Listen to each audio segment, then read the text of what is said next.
Welcome to geology aspirant YouTube channel. So दोस्तों, आज हम देखेंगे मैग्मा के ऊपर। आज का जो टॉपिक रहेगा मैग्मा के ऊपर स्पेशली आज हम डिस्कस करेंगे। आज जो रहेगा हमारा टॉपिक इंट्रोडक्शन पार्ट पे रहेगा। नेक्स्ट वीडियो से हम देखेंगे क्रिस्टलाइजेशन ऑफ मैग्मा, देन उसके अंदर जो यूनी कंपोनेंट रहते हैं, वाई कंपोनेंट रहते हैं, डिफरेंट टाइप के मैग्मा जो क्रिस्टलाइज होते हैं उसके ऊपर हम देखेंगे अपकमिंग वीडियोज में वन बाय वन। तो आज हम देखेंगे मैग्मा के ऊपर। तो जनरली आज इंट्रोडक्शन पार्ट पे रहेगा वीडियो। मैग्मा क्या है सबसे पहले देखते हैं। मैग्मा जो है अर्थ के सरफेस के नीचे रहता है, वो फ्लूइड मतलब मटेरियल रहता है जो कि अर्थ के क्रस्ट के नीचे रहता है, जिसे हम मेंटल भी बोल सकते हैं, या फिर लिथोस्फीयर के नीचे जो भी मोल्टन स्टेट में रहता है मटेरियल अर्थ के नीचे, उसे ही हम बोल रहे हैं मैग्मा। मीन्स अगर ये देखिए, ये अगर अर्थ का सरफेस है तो अगर हम देखते हैं यहाँ पर अगर हमारा क्रस्ट है, ठीक है, ये क्रस्ट आ जा रहा है, क्रस्ट के बाद अपर, ये अगर समझ लिया upper part of upper mantle है, ठीक है। तो उसके बाद जो भी आप रहेगा अपना जो मोल्टन मटेरियल, उसे ही हम बोल रहे हैं मैग्मा, ठीक है। तो जनरली देखते हैं इसका डेफिनेशन क्या बोलते हैं। Magma is a naturally rock fluid beneath the earth's crust, ठीक है। अर्थ क्रस्ट के नीचे जो भी फ्लूइड रहता है मतलब रॉक का, उसे ही हम बोल रहे हैं मैग्मा। व्हिच में consolidate to form igneous rock. Obviously magma crystallize होता है तो ये हमारे पास इग्नियस रॉक होते हैं, ठीक है। मैग्मा क्रिस्टलाइज होने के बाद ही इग्नियस रॉक मिलते हैं, दैट्स व्हाई यहाँ पर बोला जा रहा है व्हिच में consolidate to form igneous rock, ठीक है। When magma is erupted to the surface, मतलब मैग्मा जब अर्थ के सरफेस के ऊपर इरप्ट हो रहा है उसी को हम बोल रहे हैं लाभा, ठीक है। और लाभा को ही लाभा जो सॉलिडिफिकेशन होने के बाद जो भी रॉक बनता है उसी रॉक को हम बोल रहे हैं volcanic rock, okay. But in case of magma जब हम बात करते हैं, मैग्मा लाभा दोनों सेम ही है, ठीक है। बट यहाँ पर डिफरेंस होगा तो अर्थ के सरफेस के ऊपर रहता है, ठीक है।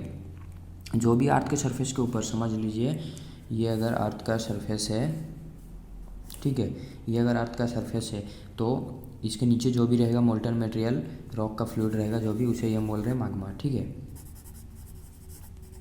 बट ये अगर अर्थ का सरफेस है, जो अर्थ के सरफेस के ऊपर आ गया उसे ही हम बोल रहे हैं लाभा। और जब लाभा सॉलिडिफिकेशन होने के बाद इग्नियस रॉक बनता है उसे ही हम बोलते हैं volcanic rock. But in case of magma जब भी सॉलिडिफिकेशन होने के बाद इग्नियस रॉक बनता है उसे ही हम बोलते हैं प्लूटोनिक या फिर हाइपरबेसल रॉक, ठीक है। तो इसे हम बोले लाभा या फिर मैग्मा, जो समझिए लाभा मैग्मा दोनों सेम ही है, बट डिपेंड करता है वो किस रीजन में अर्थ के सरफेस के ऊपर है या नीचे है, उसके हिसाब से हम उसे नेमिंग कर रहे हैं। अब बात करते हैं मैग्मा का जो कॉन्स्टिट्यूशन रहता है या फिर उसका जो कंपोजिशन रहता है, उसके ऊपर हम देखेंगे कि मैग्मा में क्या क्या रहते हैं कंपोजिशन, मैग्मा कंपोजिशन क्या क्या हो सकता है, वही के बारे में चलिए देखते हैं। फिर magma consist mixture of solid, ठीक है। मैग्मा में आपको सॉलिड का मिक्सचर देखने को मिलेगा, फ्लूइड का और डिजॉल्व गैस का। मतलब मैग्मा जो रहता है वो एक टाइप का मटेरियल नहीं रहता, उसमें आपको सॉलिड स्टेट में भी कुछ मटेरियल देखने को मिलेंगे, कुछ आपको फ्लूइड स्टेट में मतलब लिक्विड स्टेट में मिलेंगे, मोल्टन रहते हैं, और कुछ आपको गैसियस स्टेट में मिलेंगे। ऑब्वियसली गैसेस भी वहाँ पर रहते हैं एंट्रैप होकर, दैट्स व्हाई हमारे पास जब वोल्केनिक इरप्शन होता है या फिर जब लाभा अर्थ के सरफेस के ऊपर आता है सॉलिडिफिकेशन होने के बाद, दैट्स व्हाई हमारे को बासाल्ट में वेसिकुलर स्ट्रक्चर या फिर अमिग्डालोइडल स्कोरासियस ये सब स्ट्रक्चर देखने को मिलते हैं। उसका रीजन है गैस कंटेंट। तो ऑब्वियसली मैग्मा में गैस कंटेंट भी है और फ्लूइड भी रहता है, सॉलिड भी रहता है। ये तो था उसका कंपोजिशन कंस्टिट्यूएंट। बट अब देखते हैं अगर उसमें ऑक्साइड रहते हैं, क्या क्या ऑक्साइड रहते हैं, क्या ज़्यादा रहता है, कौन सा ऑक्साइड कम रहता है, उसका हम देखेंगे। उसमें मिनरल क्या क्या रहते हैं, सब कुछ वन बाय वन देखते हैं। सबसे पहले देखते हैं इन टर्म्स ऑफ ऑक्साइड, मतलब मैग्मा का जो कंस्टिट्यूएशन है उसमें ऑक्साइड के रूप में क्या क्या आपको देखने को मिलता है वो सबसे पहले देखते हैं। तो आपको SiO2 देखने को मिलेगा, silicon oxide, aluminium oxide, calcium oxide, sodium oxide, magnesium oxide, ferrous oxide, ठीक है। उसके बाद आपको और एक मिलेगा Fe2O3 का, जिसे हम बोलते हैं फेरस ऑक्साइड, ठीक है। एक रहता है आयरन और Fe2O3। यहाँ पर आपको मिलेगा potassium oxide, hydrogen oxide, titanium oxide, one by one आपको बहुत कुछ यहाँ पर देखने को मिलेगा, देख सकते हैं। उसके बाद P2O5, CO2, MnO, ये सब आपको कंपोनेंट देखने को मिलेंगे इन मैग्मा हुआ। और ये भी इन टर्म्स ऑफ ऑक्साइड के रूप में आपको देखने को मिलेगा सिलिकॉन ऑक्साइड, ये देखिए जो सबसे ज़्यादा अमाउंट में 59%, ठीक है। मतलब ये 50% से ज़्यादा ऑक्साइड के रूप में सिलिकॉन ही इसमें रह रहा है, ठीक है, सिलिका। उसका नेक्स्ट में आता है aluminium, calcium, sodium, magnesium, iron, potassium, ferrous, hydrogen, ठीक है। इस टाइप में आपको देखने को मिलेगा कंस्टिट्यूएंट सब इसमें मैग्मा में।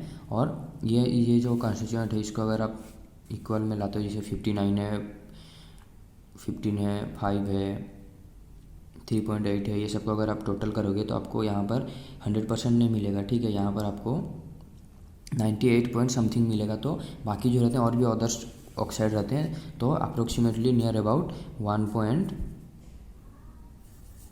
ठीक है, अप्रोक्सीमेटली का साइन दे रहा हूँ, नियर अबाउट 1.8 जो आपको रहेंगे और भी अदर ऑक्साइड देखने को मिलेंगे। बट मेजोरिटी जो रहता है यही रहता है, silicon, aluminium, calcium, sodium, magnesium, ferrous, ये देख सकते हैं और भी इस टाइप में रहेगा, ठीक है। ये तो था magma composition in terms of oxide. अब देखते हैं मैग्मा का कंपोजिशन जो रहेगा इन टर्म्स ऑफ मिनरल और in terms of element. Okay, in terms of element जब बात करते हैं एलिमेंट का तो उसमें सबसे ज़्यादा आपको देखने को मिलेगा ऑक्सीजन, ठीक है। ऑक्सीजन के बाद आएगा सिलिकॉन, एल्यूमिनियम, आयरन। ये देखिए डिक्रीजिंग सीक्वेंस में लिखा हूँ मैं, सबसे ज़्यादा आपको मिलेगा oxygen, silicon, aluminium, iron, calcium, sodium, potassium, magnesium, titanium, ठीक है।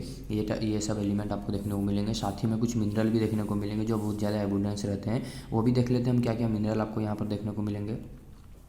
सबसे ज़्यादा अमाउंट में जो आपको देखने को मिलेगा वो है फेल्डस्पार, ठीक है, जो कि आपको 59% देखने को मिलेगा। मतलब 60% अगर देखा जाए near about feldspar he cover कर ले रहा है, ठीक है। तो सबसे ज़्यादा आपको देखने को मिलेगा मिनरल जो है फेल्डस्पार। माग्मा में जो रहता है, माग्मा का जो कॉन्स्टिट्यूएंट रहता है, कंपोजिशन रहता है, उसमें जो मिनरल रहते हैं उसमें से सबसे ज़्यादा आपको देखने को मिलेंगे फेल्डस्पार। और 17% आपको देखने को मिलेगा पायरोक्सीन एंड एम्फीबोल।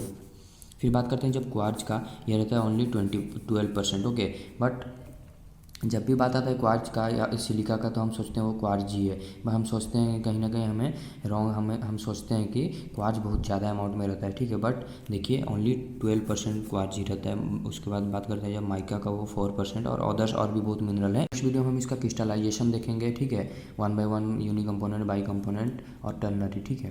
तो कुछ भी डाउट आप कमेंट कर दीजिए। Thank you.